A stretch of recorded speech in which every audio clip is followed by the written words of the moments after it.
ಆತ್ಮೀಯ ಶಿಬಿರಾರ್ಥಿಗಳೇ, ಈಗ ನಾವು ಕುಳಿತಿರುವಂತಹ ಸ್ಥಳ ಇದು ಬಹಳ ಪ್ರಮುಖವಾದಂತ ಸ್ಥಳ. ಎಲ್ಲವೂ ಪ್ರಮುಖವೇ, ಅದರಲ್ಲಿ ವಿಶೇಷವಾಗಿ ಇದನ್ನ ಯಾಕೆ ಪ್ರಮುಖ ಅಂತ ಹೇಳ್ತಾ ಇದ್ದೀನಿ ಅಂದ್ರೆ, ನಾವು ಅರಮನೆಯ ಮುಂಭಾಗದಲ್ಲಿ ಕುಳಿತಿದ್ದೀವಿ. ಇದು ಅರಮನೆಯ ಪ್ರಾಂಗಣ. ಯಾವಾಗ್ಲೂ ಇಸ್ಲಾಂ ರಾಜ್ಯದಲ್ಲಿ ತೋಳ್ರಿ, ಅಲ್ಲಿ ಏನಿತ್ತು ಅಂದ್ರೆ ಅರಮನೆಯ ಮುಂದೆ ಕಾರಂಜಿ ಇರ್ತದೆ. ಇದು ಫೌಂಟೇನ್. ಇದು ನೀವು ಬೀದರ್ನಲ್ಲಿ ಸೋಲಾಕಂಬ ಮಸೀದಿ ಎದುರುಗಡೆ ಗಗನ್ ಮಹಲ್ ಅದ. ಗಗನ್ ಮಹಲ್ ಎದುರು ದೊಡ್ಡ ಕಾರಂಜಿ ಫೌಂಟೇನ್ಗಳದಾವೆ, 2-3 ಫೌಂಟೇನ್ಗಳದಾವೆ.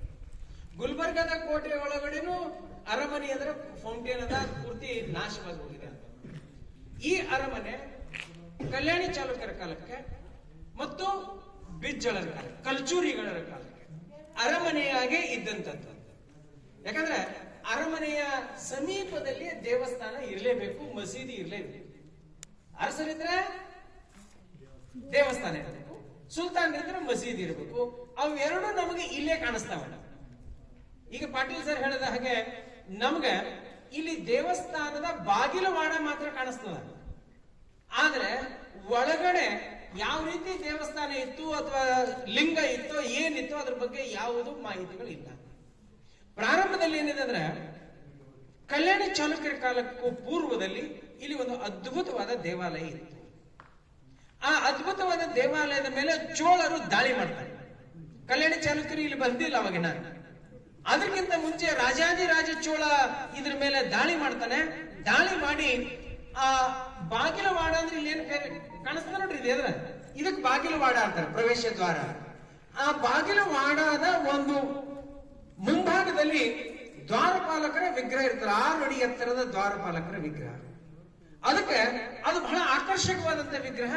ಅದನ್ನ ಚೋಳರು ಇಲ್ಲಿಂದ ಹೊತ್ಕೊಂಡು ಹೋಗಿ ತಮ್ಮ ರಾಜಧಾನಿಯ ಅರಮನೆಯ ಮುಂಭಾಗದಲ್ಲಿ ಅದನ್ನ ನಿಲ್ಲಿಸಿದ್ದಾರೆ. ಇವತ್ತಿಗೂ ಆ ಒಂದು ವಿಗ್ರಹ ನಮಗೆ ಅಲ್ಲಿ ಕಂಡು ಬರ್ತದೆ ತಂಜಾವೂರಿನಲ್ಲಿ. ಅದಕ್ಕೆ ಅದು ಒಂದನ್ನು ದಾಖಲೆ ಬಿಟ್ರೆ ಉಳಿದ ದೇವಸ್ಥಾನ ಹೇಗೆ ಧ್ವಂಸಗೊಂಡಿತ್ತು, ಮೋಸ್ಟ್ಲಿ ಮಹಮ್ಮದಿಯರ ಕಾಲಕ್ಕೆ ಆ ದೇವಸ್ಥಾನ ನಾಶಗೊಂಡಿರ್ಬೇಕು ಅಂತ. ನಿಮಗೆ ಶಾಸನ ಅಂತ ಹೇಳದಲ್ಲ, ಆ ಮುಂಭಾಗದಲ್ಲಿ ಒಂದು ಶಾಸನ ಕಾಣಿಸ್ತಾ ನೋಡ್ರಿ, ಗೋಡೆಯಲ್ಲಿ ಹಾಕಿದ್ದಾರೆ ನೋಡಿ, ಅರೇಬಿಕ್ ಶಾಸನ, ಅರೇಬಿಕ್ ಪರ್ಷಿಯನ್ ಮಿಕ್ಸ್ ಇರ್ತದೆ ಆ ಶಾಸನ. ಇದು ಶಾಸನಗಳು ಒಮ್ಮೊಮ್ಮೆ ಸುಳ್ಳು ಇತಿಹಾಸವನ್ನು ಹೇಳ್ತವೆ. ಈಗ ಇದಕ್ಕೆ ನಾನು ಏನಾದರೂ ಒಂದು ಸುಂದರವಾದಂತ ಕಲ್ಲಲ್ಲಿ ನನ್ನ ಹೆಸರು, ನಿಮ್ಮ ಹೆಸರು, ಅಪ್ಪೋರ ಹೆಸರೆಲ್ಲ ಹಾಕಿ ಅದನ್ನ ಗಾಡಿಗೆ ಫಿಕ್ಸ್ ಮಾಡಿದೆ ಅಂದ್ರೆ ಮುಂದೆ ಬರೋರು ಅದೇ ಹೇಳ್ತಾರೆ, ಇದು ಇವ್ರ ಕಾಲದ್ದು ಇರಬೇಕು ಅಂತ. ಅದಕ್ಕೆ ಇಸ್ಲಾಂ ಆಳ್ವಿಕೆ ಕಾಲದಲ್ಲಿ ಇದೇ ಕೆಲಸ ಆಗಿದೆ. ಯಾವುದೇ ಒಂದು ಕಟ್ಟಡವನ್ನ ಕೆಡುವುದು, ಕಮಾನು ಮಾಡುವುದು. ಈ ಕಮಾನುಗಳಲ್ಲಿ ಹಿಂದೂ ದೇವಾಲಯದ ಕಮಾನುಗಳು ಬೇರೆ, ಇಸ್ಲಾಂ ಕಮಾನುಗಳು ಬೇರೆ.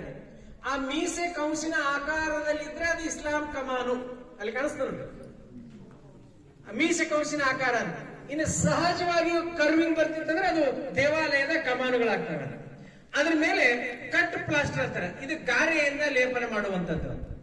ಒಳಗಡೆ ಈ ಪ್ರಾಂಗಣದ ಒಳಗಡೆ ಸಂಪೂರ್ಣವಾಗಿ ಗಾರೆಯಿಂದ ಲೇಪನ ಮಾಡಿರುವುದನ್ನ ನಾವು ನೋಡ್ತೀವಿ.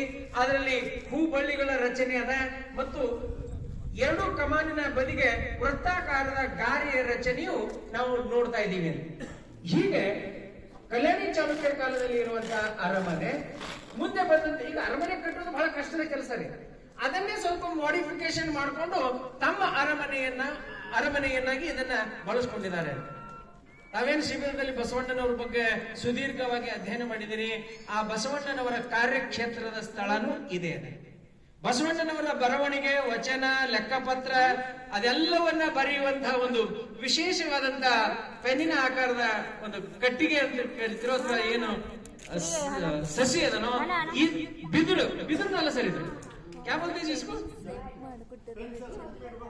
ಅದೇ ಪೆನ್ನಿ ಕಾಣಿಸ್ತ. ಇದೊಂದು ಬರು ಅನ್ನುವಂತ ಒಂದು, ಅಂದ್ರೆ ಮೋಸ್ಟ್ಲಿ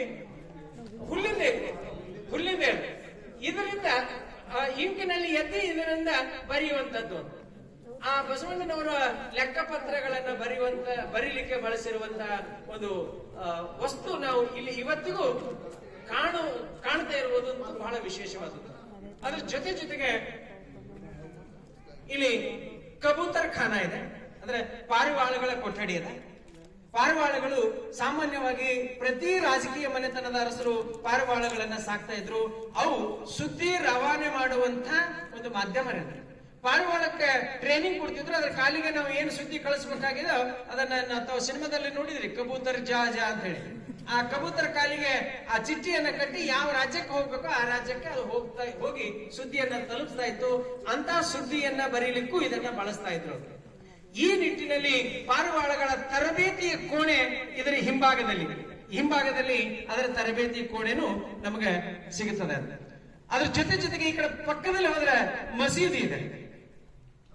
ಮಸೀದಿ ಇದು ಬಹಮನಿಯರು ಮತ್ತು ಆದಿಲ್ ಶಾಹಿಗಳ ಕಾಲದಲ್ಲಿ ಮಸೀದಿ ಮತ್ತು ಅದರ ಮುಂಭಾಗದಲ್ಲಿ ವಿಶಾಲವಾದಂತಹ ಪ್ರಾಂಗಣ, ಆ ಸ್ಥಳದಲ್ಲಿ ನಾವು ನೋಡ್ತಾ ಇದ್ದೀವಿ. ನೂರಾರು ಸಂಖ್ಯೆಯ ಮಂತ್ರಿಗಳು, ಅಧಿಕಾರಿ ವರ್ಗದವರು ಅಲ್ಲಿ ಕುಂತು ಚರ್ಚೆಗಳನ್ನ ನಡೆಸುವಂತಹ ಸ್ಥಳ ಈ ಒಂದು ಪ್ರಾಂಗಣದಲ್ಲಿ ನಾವು ನೋಡ್ತಾ ಇದ್ದೀವಿ. ಹಾಗೆ ಇದರ ಮುಂಭಾಗದಿಂದ ಮೇಲೆ ಹೋಗಿದ್ರೆ ಬೇರೆ ಬೇರೆ ಸ್ಥಳಗಳಿಗೆ ಹೋಗ್ಲಿಕ್ಕೆ ಅವಕಾಶ ಅಥವಾ ಮಾರ್ಗ ಇಲ್ಲಿಂದಲೇ ಇರುವುದನ್ನ ನಾವು ನೋಡ್ತಾ ಇದ್ದೀವಿ.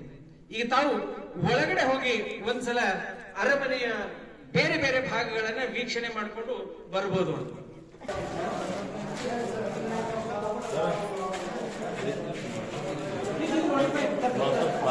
ಪೋಸ್ಟ್ ಮಾಡಿ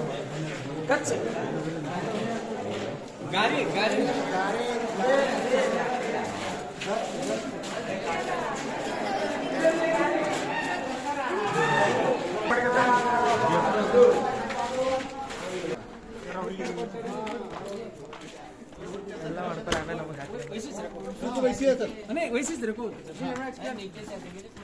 इधर से बोला इधर तुम जरा सर